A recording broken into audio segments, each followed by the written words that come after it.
Radio show with your co-hosts Mike Tuman and Paul Burvid every Saturday noon to 1 WRMN 1410 AM, the Fox River Valley Media Network, streaming on WRMN1410.com.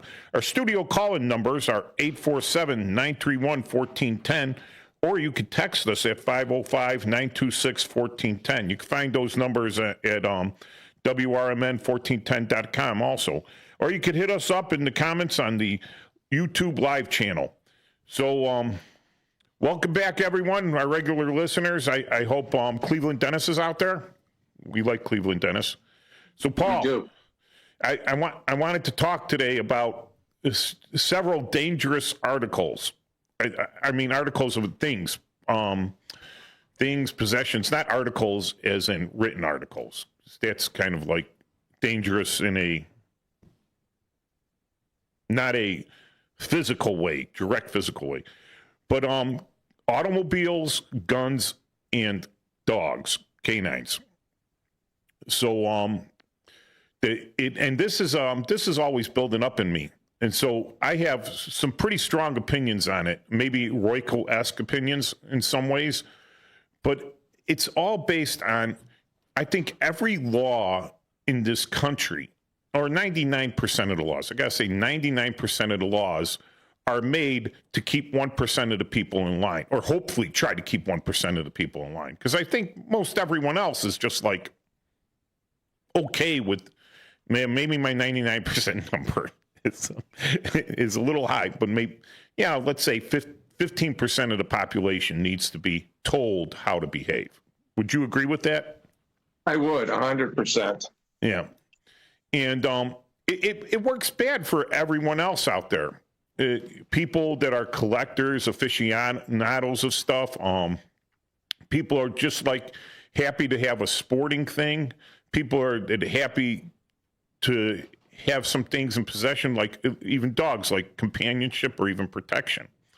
So you see that every time there's a gun incident out there where some lunatic goes on a spree with a firearm. Most often these firearms are illegally obtained. They say they're legally obtained, but they're illegally obtained because these people lie on their paperwork, or they use a straw man to get these things for them. Or they take the gun from somebody else who had it and got it lawfully. Yeah, kind of stolen. And then so the media and the politicians, because, one thing I know about the current media and politicians is they always go after the soft, easy targets. No one's going after hard targets. That's too much work and not enough bang for the buck. So they go after the soft, easy targets, which is guns, because everyone can understand that a gun is so dangerous. So I did a little research, a little mathematical physics research, and I says, well, what's the most powerful handgun out there? The 44 Magnum. No, it's not really, because some crazy guy, maybe in Russia, he's got a Russian name, he invented the Pfeiffer Zaliska 600 Nitro Express revolver. Now, it's single action, so you got to pull the hammer back each time, kind of like a cowboy gun. But that thing throws out a 60 caliber bullet, which is 0.6 of an inch, and it throws it out at like 2,100 feet per second to 2,200 feet per second. And it develops a whopping 5,130 foot-pounds.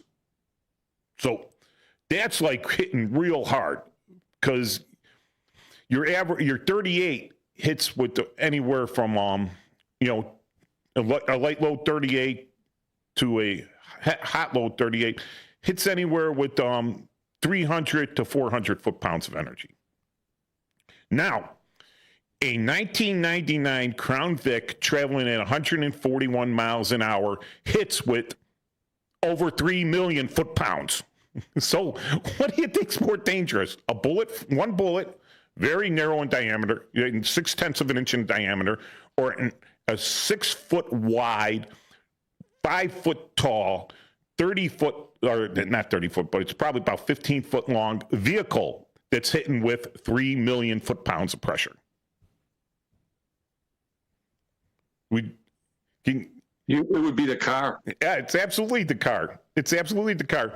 But whenever, there's traffic accidents all over the place, some of them very heinous. And what you don't see in the press, I think, is an in-depth or reporting even by the police where they're keeping a lot of numbers, an in-depth investigation and analysis of how many of these heinous what they call accidents, all right? But what I call a crime, and this is where I get where people think I should be wearing a tinfoil hat. If you are drunk and get behind the vehicle of a car that can hit with 3 million foot-pounds of pressure, I think that is prima facie evidence of intent to commit murder. Would you agree as a prosecutor, Paul? Oh, absolutely. The minute he steps in the car, he's formed the intent. Yeah, he doesn't care. He doesn't tell him, so I'm going to go hit someone, but he will, right? He might, all right? And how many of these people don't, I looked up how many people don't have driver's licenses, right? Or better yet, a better representation of this might be just uninsured drivers. There are probably a few people that got a DUI here and there, got their license suspended, but still are required to carry driver's insurance, just in case they have to drive their own car to the hospital because there's no ambulance available. That's what insurance told me when a loved one of mine got his license suspended. He got 3 tickets within 12 months. So they suspended his license. And I call up the insurance company. I says, well, drop him. He ain't going to be driving. But what if he needs to drive you to the hospital? I'm like, okay, well, that was their reason. So I still had to pay insurance on him.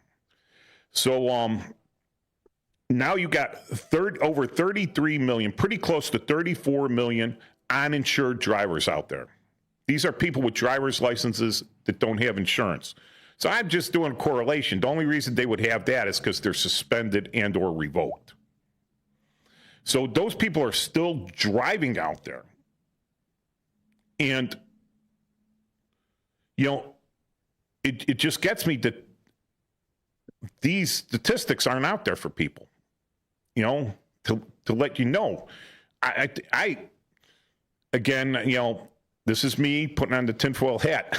I don't like going out and driving. I used to like going out and driving. I used to like enjoy it. I used to drive, and now I'm terrified because it's like people are out to get me, and if they do get me, are they going to stop? Are they going? Nah, they're just going to go on. They don't care. I bought a used car, and I gave it to my daughter. It was a car that I needed for a couple months. I gave it to my daughter. It's older car, was in good condition. A little ping here and there, and then some jerk in a I think he was in an Audi, right? A nice Audi. He backs into her front bumper, which these things are just plastic, and he cracks it. But then he hits it again because he's intent on parking in the spot, even though he just hit a car, and then he just drives away. Nothing. Okay, so this was got on one of these ring cams. My daughter and the neighbors had gotten his license plate, and I told her, I says, "Oh no, we're not even going to report it, because here's the thing. Here's where they get you, right? If I report it, even though totally not at fault, the car's parked, that's a hit against my insurance, and they're going to raise my insurance rates. That's true. They're going to use it. They're absolutely going to use it, and it's like." But if they had to pay out on that, that would hit my deductible. And I don't, if I replace the whole bumper, I might go, okay, $600 to replace that whole thing, right? And they're going to pay $100 of that. Another $500 is going to come out of my pocket. And then my insurance rates are going to go up $300 a month, which they just make more money on. So, and they used the best excuse. This happened to my goddaughter. One of the best things I love, right, is someone smacked into her car in the parking lot pretty hard. And it went away, and the car needed some serious repairs. So they made a claim with the insurance company, And the insurance company says, well, no, we're not going to pay off. And she goes, well, what about this uninsured driver I pay for? And they go, how do you prove he was uninsured?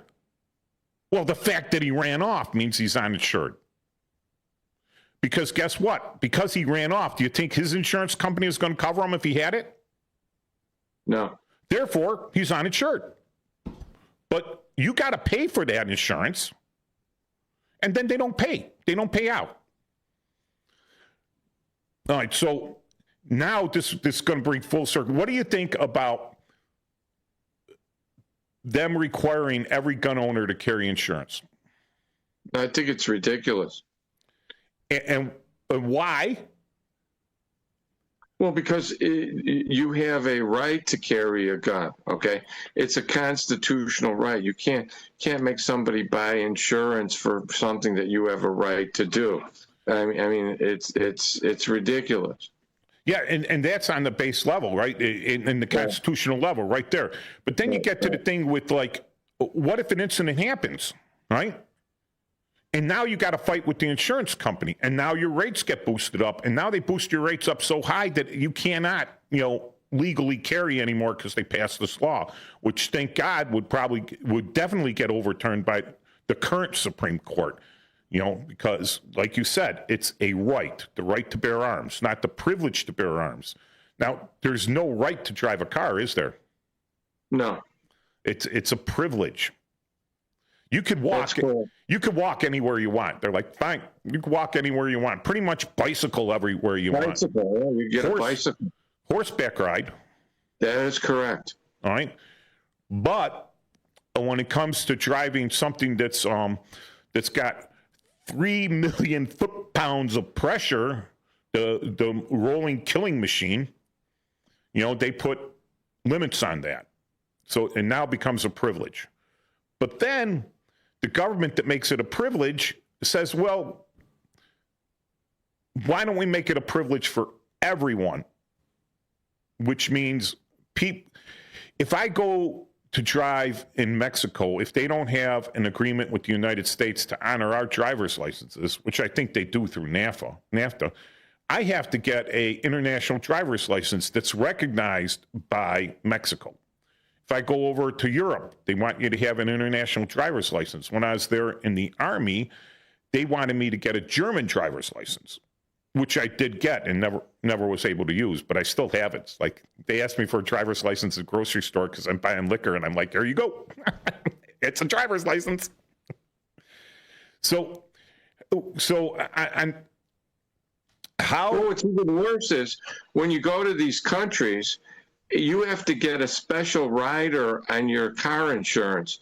Like if you're driving into Mexico, if you're driving into Canada, they don't accept our insurance. So you have to get a special rider where you can show them at the border that, hey, I have insurance for Mexico or I have insurance for Canada. Otherwise, if you're in an accident, they might not let you leave. They might lock you up. Yeah.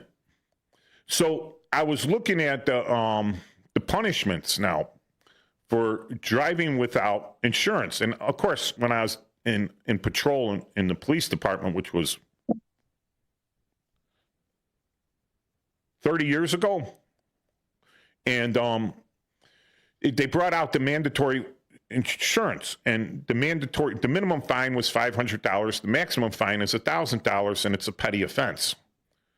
But if you get convicted of that 3 times, which imagine you're in front of a judge, and for the third time, you don't have insurance, and the judge goes, oh, now you're guilty of a business offense. What's the difference between a petty offense and a business offense? That's what I don't know. Well, petty offenses are under a misdemeanor, and a business offense is under a misdemeanor, but it's bad. Because you're a bad person. And then your misdemeanor, and then your felonies, and then your class X felonies, and then your super X felonies. And we don't have the death penalty anymore, but then that was above that. Yeah, capital offense. Anyways, yeah. The thing is, driving while suspended, all right, there's no provision in there to make that a felony. It's always a misdemeanor. So if you get pulled over for driving while suspended, I think the first one driving without a license is a petty offense. And then the second one becomes a misdemeanor, right? So, but there's no provision for you ever to be charged with a felony on that. So you could just keep going around and just getting charged with these misdemeanors over and over. The time, the felonies involve a DUI on that charge, or reckless driving. Reckless driving or vehicular manslaughter or stuff, something like that. Yeah, but just driving without the license, it's still a misdemeanor. There's no real bite to that, because not a lot of judges are putting people in jail. I mean, they're held in jail waiting trial, but not a lot of judges are putting people in jail for a misdemeanor. You really have to mess up. So unless you're in a southern county somewhere in Illinois. Yeah, that could happen. Yeah, then or a domestic crime. Now, if I have an order of protection against me, someone filed an order of protection against me, civil or criminal, am I allowed to carry a firearm? No. If someone files an order of protection against me, civil or criminal, am I allowed to get into my 1999 Crown Vic and drive into their house at 141 miles an hour?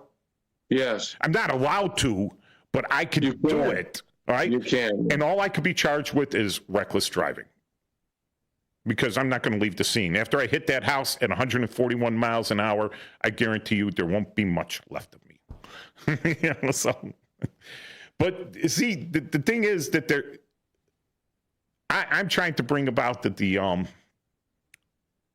more dangerous thing is an automobile, but no one's making a point that maybe we should have better enforcement of these things.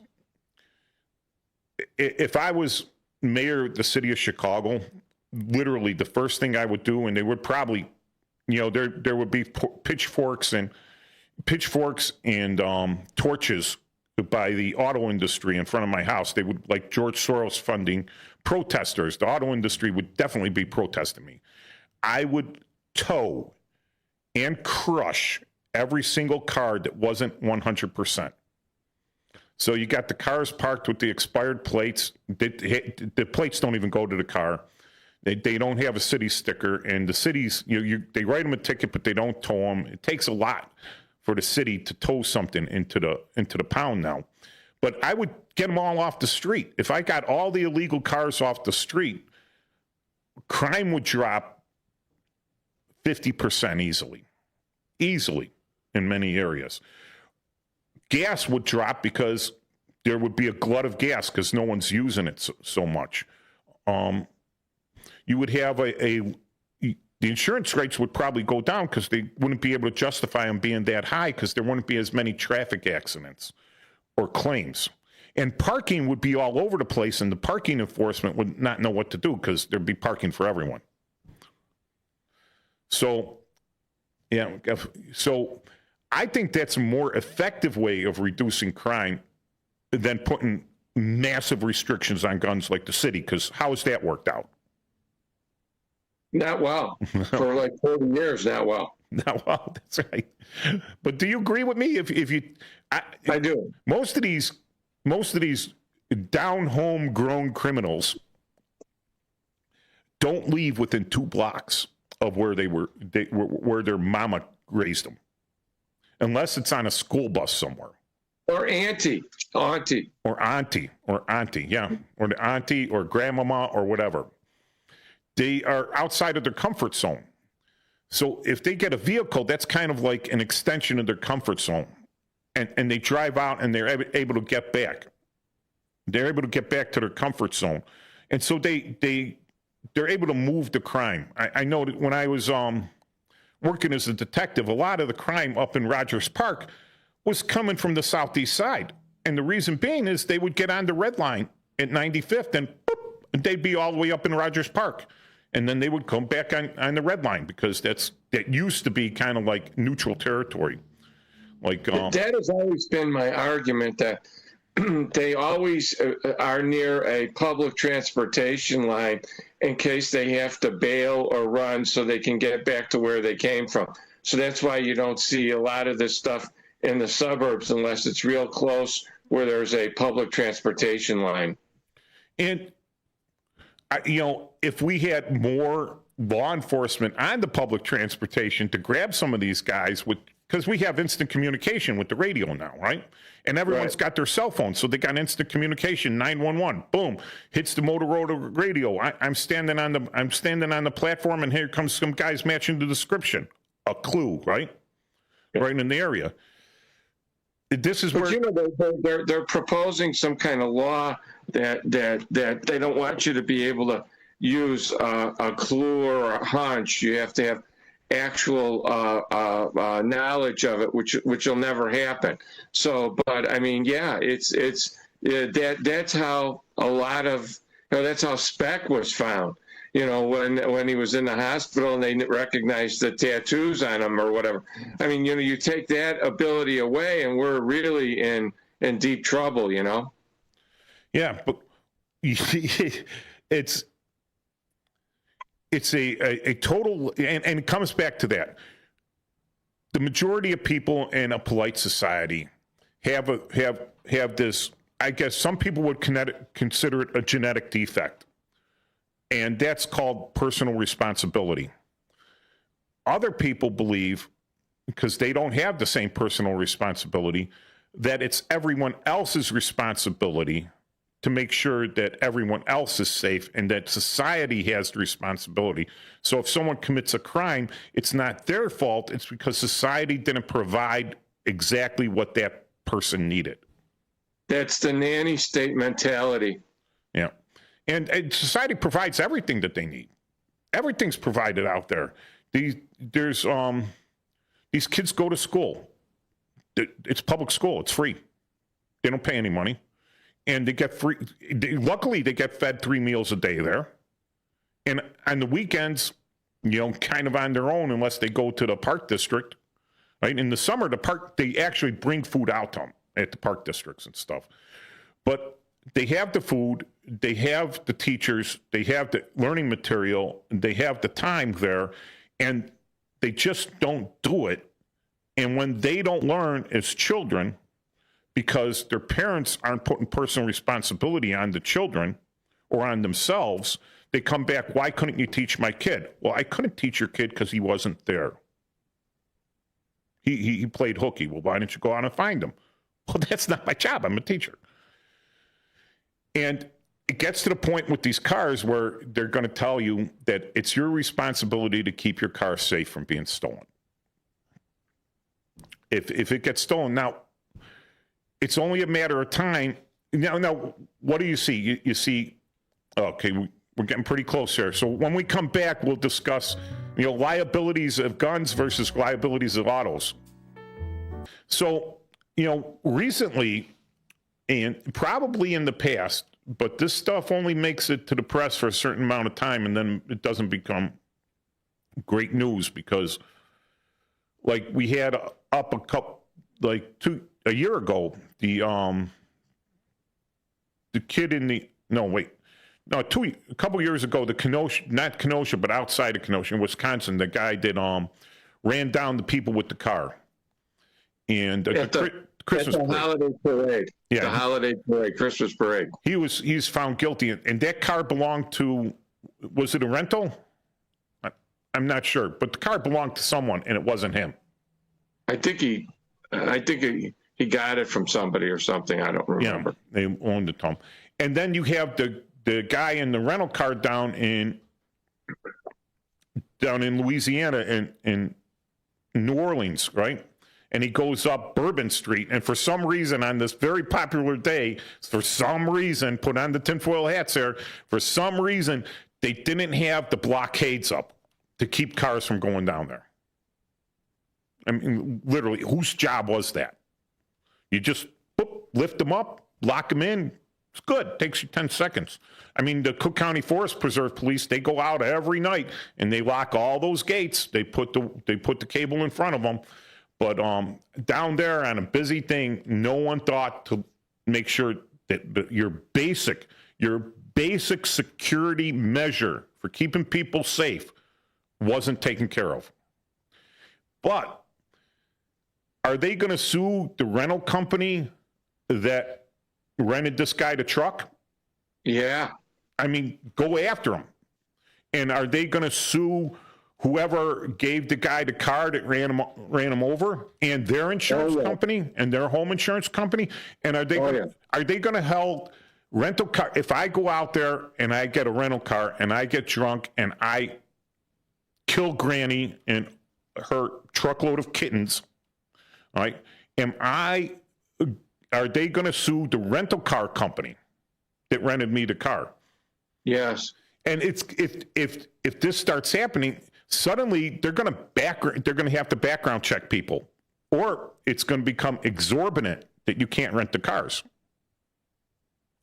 And that costs the number one loser. The number one loser on that case are the auto companies, because they're the ones that sell the car to the rental car companies. And now, if you're not renting out enough cars, you don't buy as many cars. So there's less to be sold.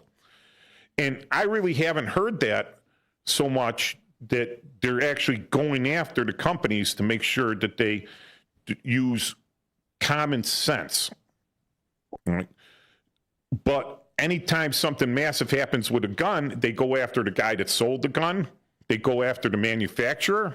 And they're saying this is all your fault because you should have never manufactured a, black powder pistol that a guy used to kill 6 people. How were they to know? But there's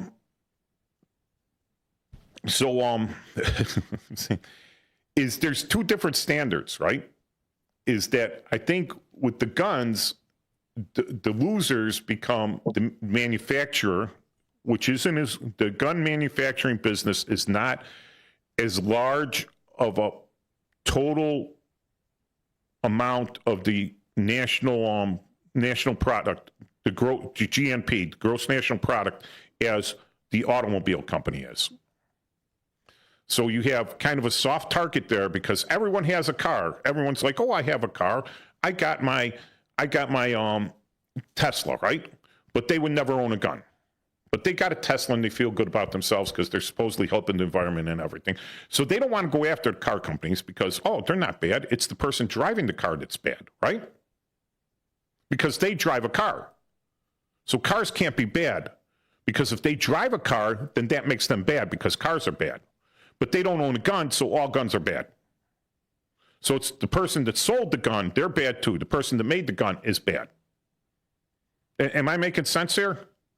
You are. Yeah. That Wisconsin parade was a rental car. It was. All right. Yeah. So go after the rental car company, put them out of business. Everyone there should have a good, have like controlling interest in that rental car company share, because they should have seen this guy, looked at him and said, he's going to run over people. Just like when a gun dealer should look at you and look into your brain and says, you're going to do something bad with the gun. And I don't think that's apples and oranges at all. Do you, Paul? No. Yeah. So people don't want additional restrictions on stuff like that because it inconveniences them. But you could put the people in charge, because gun, like I said, it's an easy target. People know that a gun is dangerous. Any toddler can pull the trigger on a gun and kill someone. All right. In the right circumstances, any toddler can shift the car into drive and smack it into someone too, under the right circumstances. You leave the kid in the car, you don't have a seatbelt in, the car's running because you want to warm it up. Kid kicks the gear shift, he starts rolling downhill, and smacks into someone, right? Same thing, you leave a gun out, the toddler gets it, holding on to it, pulls the trigger, kablamo, something bad happens. Not apples and oranges, exactly the same. But for the most part, people don't want their driving privileges infringed, but they don't care if everyone else's right to bear arms is infringed. A right versus a privilege, like we talked about. Which brings me now to when I wanted to add up, because it was an interesting thing. Other property, one of the things when I would do, when I was property crimes and people would get burglarized and they're like, detective, what should I do to keep from getting burglarized? Because I really don't want a gun, or I'm not home, or, you know, how do I protect my house? I go, get a dog, get a big dog, you know? They're liable to think twice about the big dog. I says, it doesn't even have to be a scary dog. Like, it could be a dog that just loves everyone and would never even attack the worst person in the world, right? But they're going to think second thoughts about that, right? And which is, it's good. I think it's better than, it's a good alarm because it never runs out of batteries, right? Alarms can't smell things, can't smell trouble. They can't really hear, some can hear trouble, right? But I don't think they have a smell alarm yet. I mean, they have carbon monoxide detectors, but not a human evil pheromone that dogs can't smell, right? But then you get people, and like with pit bulls have a tremendously bad reputation. And the reason they have a tremendously bad reputation is because the 15% of the people that need to be told how to live in civilized society were getting away with like overbreeding these things, inbreeding them, all right, and training them to do evil things like dog fighting and stuff like that, making them vicious, making an animal that's been domesticated for millions of years with the humans, vicious against humans, which they shouldn't be. They should be protected. Vicious against other dogs, and they're trained to do this. So what happened was, again, this is the second time that a animal shelter has seen my daughter coming. And at first, she had a dog. It ran away. We haven't found it. I think someone has it because it was like a purebred that she got in. She got on at a sale in California when she was coming back to Chicago. And so she kept going back to the animal control in Chicago, and she's got a really good heart. And it was one of the dogs that was like next on the list for the big sleep, right? But it was a bait dog, a dog that they had used for fighting and everything. And this dog was chewed up and everything. And she brings it home, and it's a pit bull.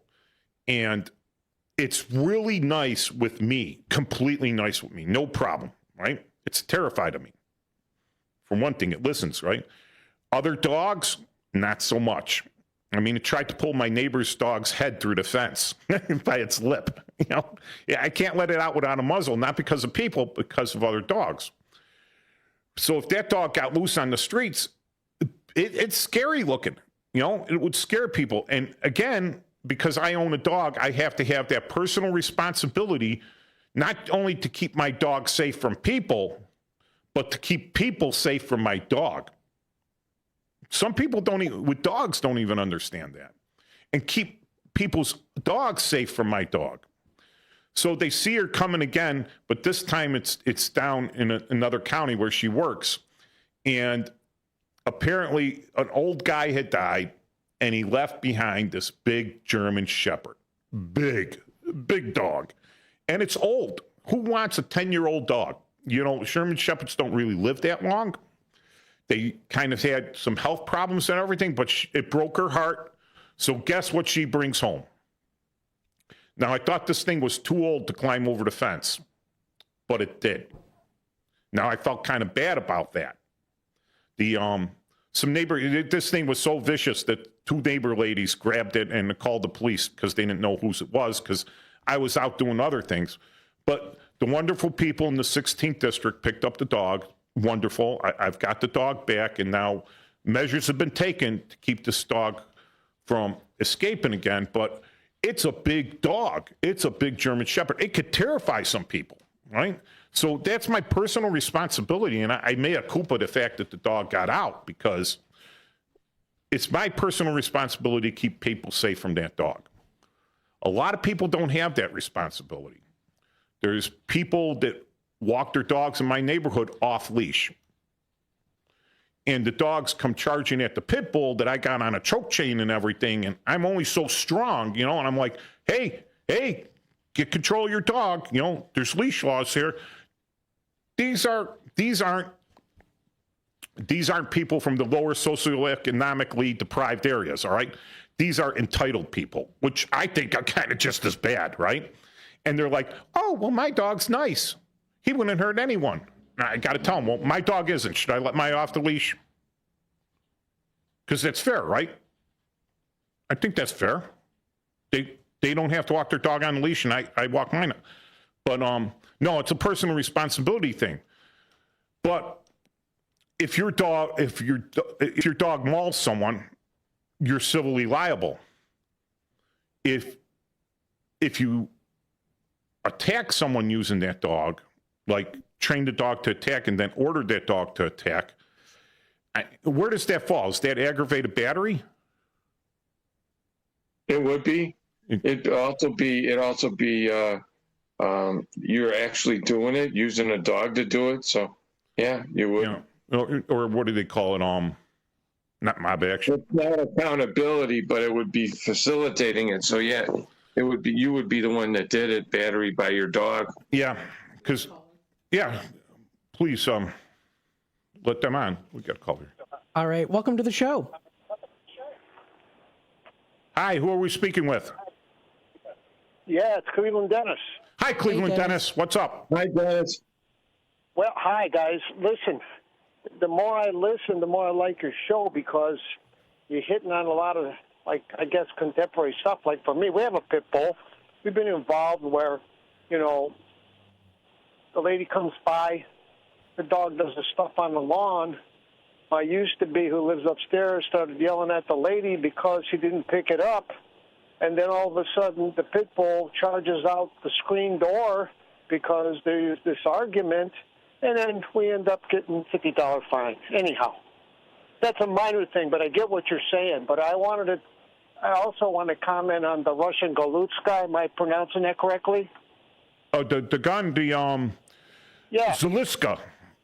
It's a Zaliska. Pfeiffer Zaliska, .600 nitro, so 0.6 of an inch in diameter on that barrel.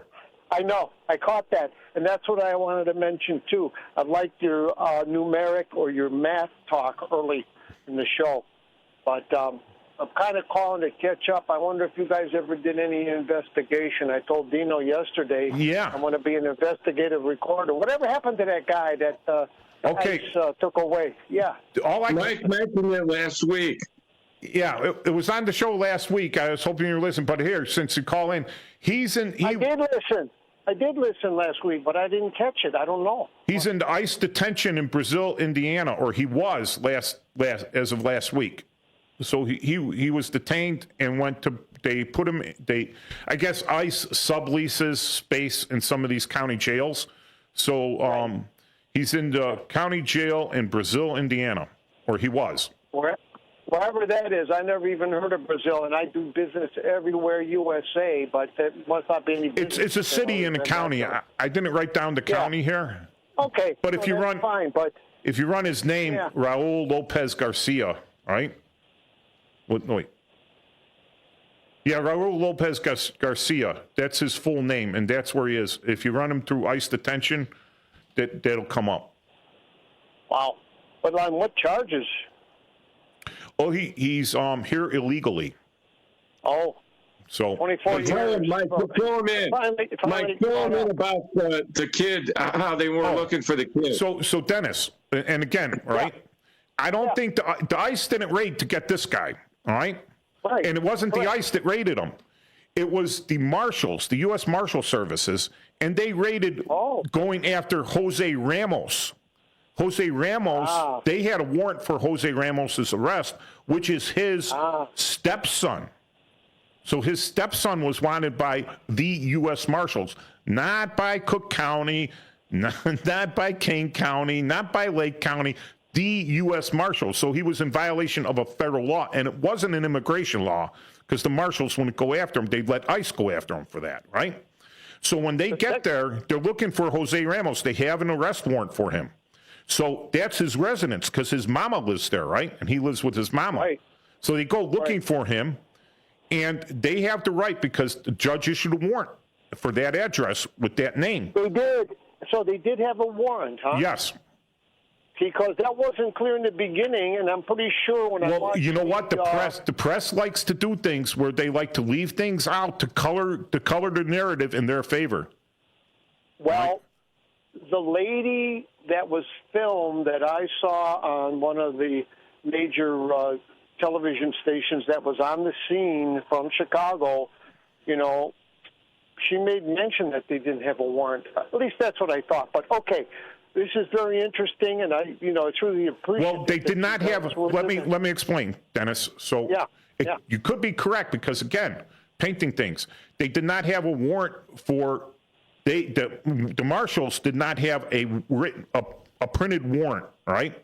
So when you serve, having served warrants before, all right, you want a printed copy so you could give it to the person saying this is the search warrant, this is the judge, this is the signature, all right? Correct. This is what we're looking for, right? So they did not have that printed copy warrant in their possession looking for Raul Lopez Garcia, but they did have one looking for Jose Ramos, all right? Now they're searching the whole house. Whole house includes the attic. And who do they find cowering up in the attic and hiding for no explainable reason, which is suspicious? They find old Raul Lopez Garcia. And when they run his name, boom, the hold from ICE comes up. So they call ICE and say, come get him. Because the marshals will cooperate. Chicago would be like, our hands were tied. I got so many people with detention warrants, with deportation warrants, federal deportation warrants, federal hold warrants, federal all this stuff that I couldn't call the feds on. We would put them in our lockup. They would get charged. They would get bonded out. And our lockup would never call the feds to come get these guys, even though there was a retainer warrant on them, right? Because what a country. Yeah. All right. So if it wasn't for Jose Ramos, the clear blame goes on Jose Ramos for doing things that led him to be under the watchful eye of the U.S. Marshals, right? So if Jose Ramos hadn't done these things and the U.S. Marshals weren't looking at him, ICE would have never come in and targeted good old, I'm working 20 years here illegally, likely not paying taxes or working under some social security number, which I'm not filing taxes under either. And I'm just, going about my thing, sending money back overseas, any excess money and everything. So, it's not a victimless crime.